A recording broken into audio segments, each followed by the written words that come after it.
Okay, welcome to exercise 6 on page 89 of the workbook. Okay, and first of all, I want to thank you if you made an attempt at this exercise before watching this video. This is a challenging exercise. There's a lot of algebra involved in this, so it's natural to maybe get stuck in the middle of it. All right, so let's work through this together. In this case, x is approaching infinity. And the first thing to maybe notice here is that the numerator and the denominator are both getting large as x goes off to infinity. Okay, so this limit does have an indeterminate form, which means that we can use L'Hopital's rule on this. All right, so if we do that, first step is going to be to take the derivative of the top and the bottom of this fraction. So the derivative of the x squared in the numerator is just 2x. Okay, and then we come to the denominator. Okay, this is a pretty complicated function that we're looking at. And so to take that derivative, we're going to need to use probably a couple of chain rules. All right, so starting with the derivative of ln of 1 plus 4e to the x squared, we're taking the derivative of the ln of u, which is the part that's on the inside.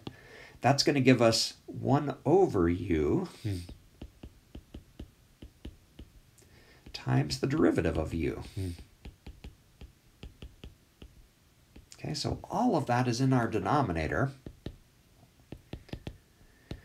And we haven't completed that derivative, so let's add another step here. So on the top, we've still got 2x, and then 1 over 1 plus 4e to the x squared. And now we need to take the derivative of 1 plus 4e to the x squared. So let's see. The 1's going to go away, and then the derivative of the 4e to the x squared part is just going to be 4e to the x squared. Okay, derivative of e to a power is the same thing, but there's another chain rule, this time with the u being the x squared, so we have to multiply that by 2x. Okay, this is looking pretty ugly. We've got a lot of stuff going on here. Okay, but in all of this ugliness, there's one nice thing that happens here. Notice that there's a 2x in the top and the bottom, and those cancel.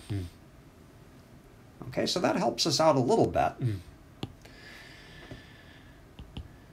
Okay, and notice the strategy kind of here. Generally, it's to your advantage to simplify if you can, and so we're kind of looking at this big ugly expression that we have and trying to simplify it down if we can.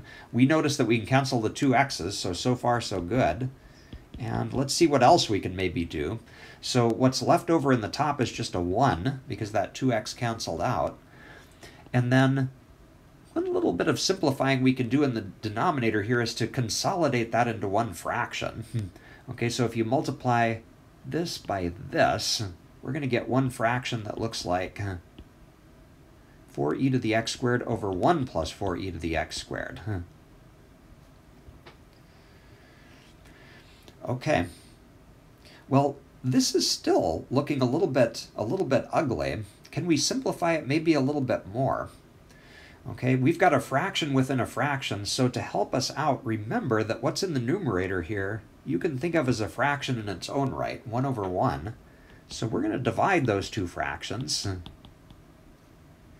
And that involves multiplying by the reciprocal, so we'd get 1 over 1 times the reciprocal of that denominator, okay, which is going to look like 1 plus 4e to the x squared over 4e to the x squared.